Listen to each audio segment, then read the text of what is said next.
when you started working with Score, did they contact you or did you contact them?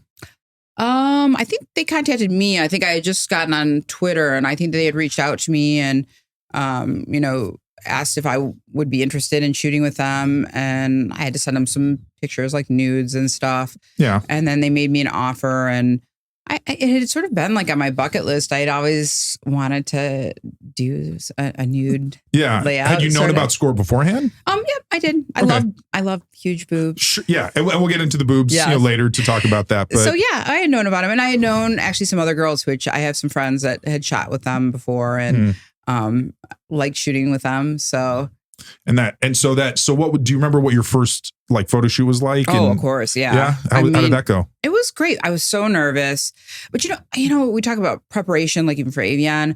I think at that time, I just sort of waltzed in it and I didn't really think much about like my hair.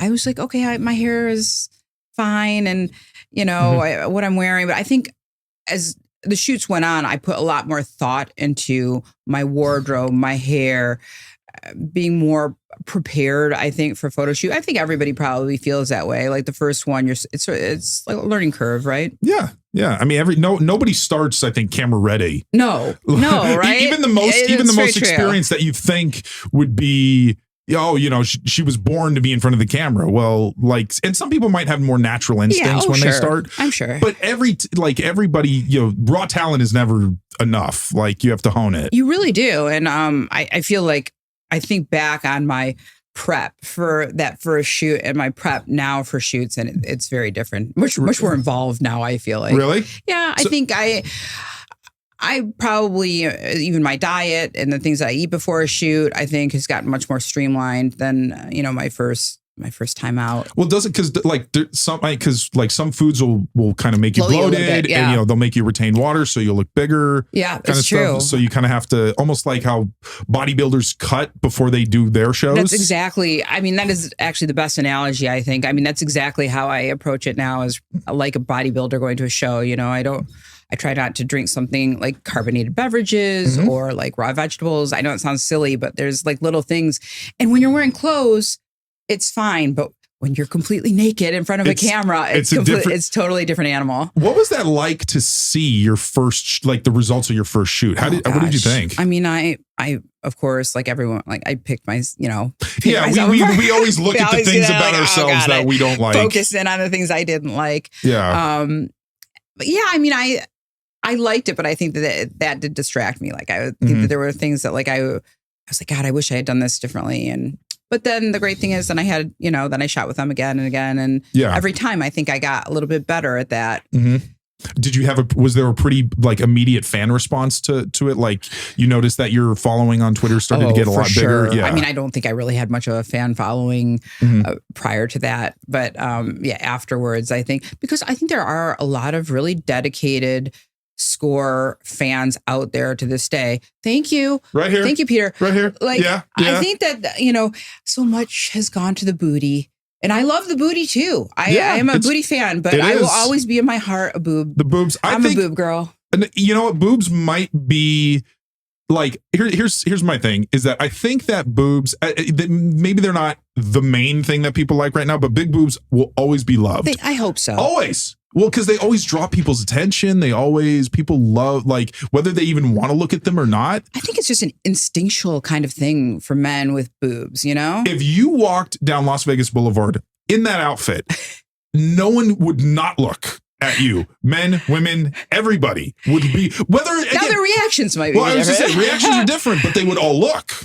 It is true. So now, and I mean, butts can have that power. Yeah. I don't think is because I think in Miami they have more of that power. Maybe, but also it's also cultural, I think, though. Yeah. But I also think because you can show cleavage more than say exposed buttocks as much. Yes.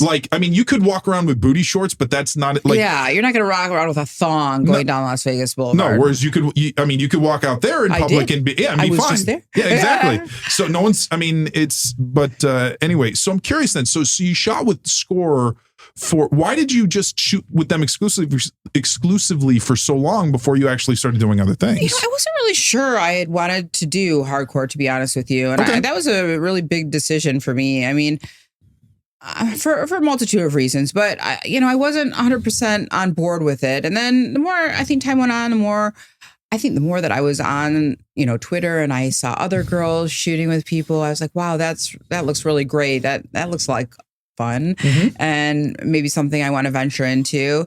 And then they asked me a few times. Actually, they asked me a couple times, and I said no. And then third time was a charm. Nice. And so I said I would do it. But I actually had gotten sick right after I had some vibrate issues. And so and that also, we were talking about prep. I mean, it was something that I didn't actually really think about. And then after the shoot, I actually saw I was a bit swollen in my abdomen, and I realized that I probably should go to a doctor's appointment. So it ended up being a good thing. Yeah. And something that sort of led to having a good outcome and a good recovery for the issue. But interesting about that first shoot for Score. Okay. And then I recovered for a year, so I didn't shoot in 2022. And then I came back and shot with them in early 2023, and then a few other companies too. Yeah.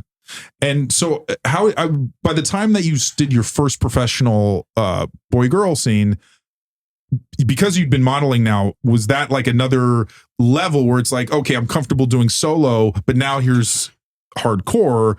But were you still more comfortable, or because it was a different thing now that you're shooting with somebody else? Okay, so I have to just say that shooting solo is completely different. Oh yeah, in a lot of ways than shooting, with other talent, with guys.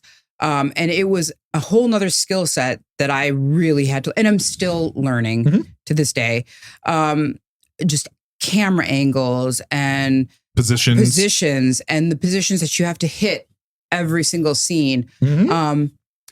I will tell you, I've never been more exhausted. I mean, it's a full day, and it's very physical. I mean, people, you watch a scene and it seems short, but you have to remember that scene took probably 8 hours. Total. There's a lot of athleticism and required. There is, and flexibility. Yeah.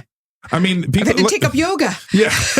Well, and I think that's why there's been such a proliferation, for instance, of people doing, their own content for OnlyFans, because if you can just set up your phone and you're like, hey, let's just do a quick 10-minute little thing. Awesome. One position. You're so right. And then you post it, and it's hey, if you can make money on that. Yeah. But I mean, obviously the professional scenes probably still are good for exposure and for getting more recognition in the industry and stuff like that. And I'm planning on shooting a lot more this year. So I just signed with OC Modeling, and so I think that I'll be shooting quite a bit, hopefully quite a bit more this year. So it's exciting. It's an exciting journey.